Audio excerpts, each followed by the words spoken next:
Halo, selamat pagi, selamat siang, selamat sore, dan selamat malam semuanya para sahabat dan saudara-saudari pemirsa di YouTube saya maupun di TikTok. Pada saat ini kita akan membahas beberapa komentar di VT-VT saya yang sebelumnya, terutama komentar untuk VT yang berjudul, kalau di TikTok judulnya kredit macet. Jangan sampai Anda mau lakukan ini. Jika tidak, Anda akan sangat menyesal. VT ini di TikTok sudah ditonton hingga 1,4 juta pemirsa dan disukai sekitar 16.000 dan juga dibagikan sekitar 2,2 ribu kali. Sungguh respon yang sangat baik dari Bapak Ibu saudara-saudara sekalian. Dan untuk di YouTube saya buat judulnya ini. Ada banyak pertanyaan saya lihat di kolom komentar di TikTok. Apa solusinya, bos?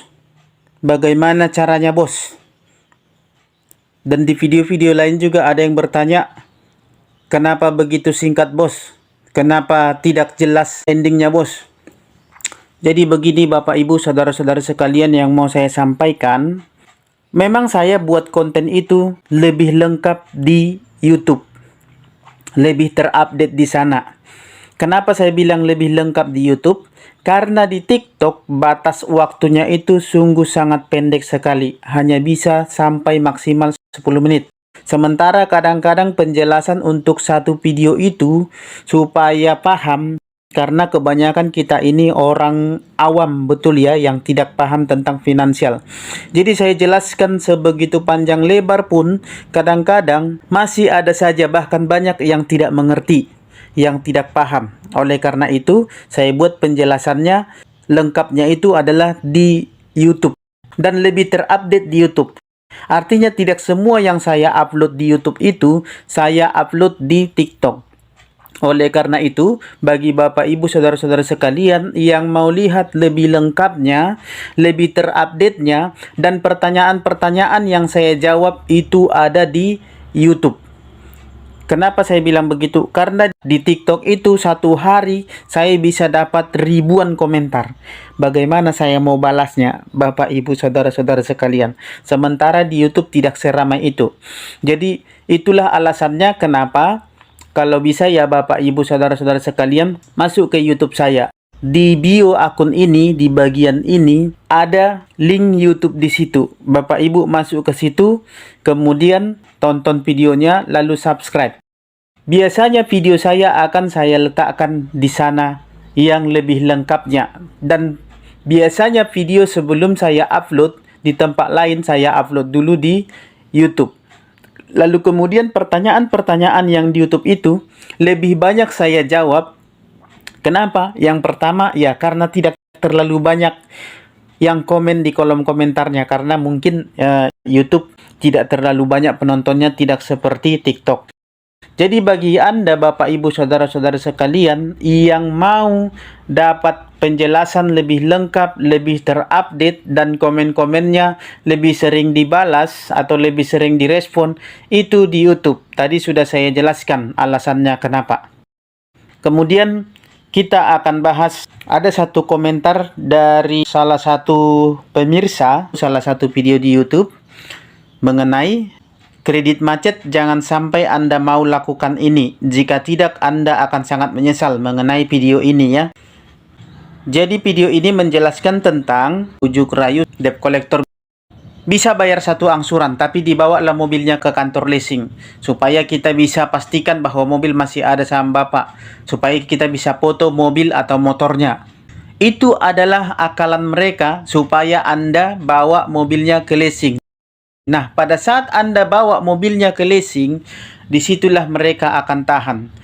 Kan di PT sudah saya bilang di PT tersebut, jangan sampai mau terkena bujuk rayu sama debt collector. Jadi, Itu hanyalah cara mereka supaya Anda bawa mobil, lalu setelah Anda bawa mobil dan mereka akan tahan langsung mobilnya di sana tanpa perlu mereka capek-capek mempertaruhkan keamanan mereka untuk menarik kendaraan Anda di jalan, untuk menarik kendaraan Anda di rumah. Itu kan lebih berisiko kepada mereka dan mereka sudah bisa gambar bahwa Anda tidak akan mau. Tapi dengan cara begini, Anda akan mau bawa mobil Anda ke tempat mereka dan mereka akan lebih gampang untuk menarik mobil Anda. Tujuannya adalah seperti itu. Itu adalah trik mereka supaya Anda bawa mobilnya. Di video tersebut ada komen seperti ini. Saya kemarin didatangi DC dan disuruh ke kantor. Saya bilang duluan aja, saya nanti nyusul. Sampai di kantor, marah-marah mereka ke saya karena ternyata saya tidak bawa mobil. Saya disuruh bayar. Saya bilang belum ada dana, tunggu ekonomi membaik.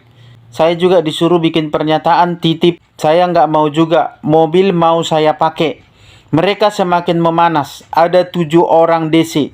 Jadi di kantor itu setelah bapak ini datang, seperti yang saya sebutkan di VT, trik-trik mereka itu ya begitu ya. Langsung bapak ini dikerumuni oleh 7 orang DC. Ujung-ujungnya kami bertengkar panas. Mereka sambil bilang sebutan binatang. Bayangkan, sampai dimaki-maki. Ya bagaimanalah supaya nasabahnya down, supaya ketakutan, bahkan mungkin diancam-ancam sama mereka. Ya biasanya seperti itu, diancam mau dilaporkan lah, diancam mau segala macam lah itu. Saya pasang badan, kalau mau main fisik silahkan, coba berani. Jangan cuman bentak, keroyokan aja dan lain-lain. Ya, jadi si nasabahnya ini melawan. Dia bilang, ayo coba main kalau mau berani main fisik, ya. Ditantangin gitu. Ini bapak ini berani ya. Kebanyakan nasabah itu tidak berani sebenarnya. Akhirnya menyerah, ya. Saya juga kesal karena kunjungan sebelumnya mereka tipu saya mau foto STNK. Rupanya diambil mau ditarik mobilnya juga. Nah, pada saat rupanya sebelumnya kolektor ini sudah pernah berkunjung menurut keterangan bapak ini ya. Lalu si kolektornya, debt kolektornya pura-pura minta STNK, pura-pura untuk dipoto. Padahal STNK langsung ditahan sama dia. Mungkin mobilnya juga sudah diminta tapi tidak dikasih sama nasabahnya. Untungnya mobil nggak saya kasih. Nah betul kan? Dengan cara apapun. Nah, mereka sudah lakukan segala cara dan mobil tidak dikasih. Sementara STNK sudah ditahan. Dengan dalih tadi katanya mau dipoto, rupanya STNK langsung ditahan. Sampai sekarang STNK sama mereka. STNK ini ditahan sama mereka ya. Yang jelas kalau ekonomi dan usaha saya membaik, akan saya bayar nanti dengan segala risiko keterlambatannya. Itu kata nasabahnya.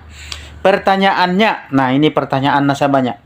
Gimana solusinya? Saya nggak ada STNK, jadi susah nggak ada STNK. Apa bisa ke pajak bayar fotokopi biar terbit STNK baru? Maksudnya, apa bisa saya ngurus pajak supaya terbit STNK baru? Ya, jadi ini Bapak Ibu perlu lihat di sini ada syarat-syarat pengurusan STNK. Salah satunya adalah BPKB. BPKB sudah di mereka. Kemudian fotokopi STNK ada juga di situ. Fotokopi STNK, bagaimana Anda mau fotokopi STNK mereka sudah tahan.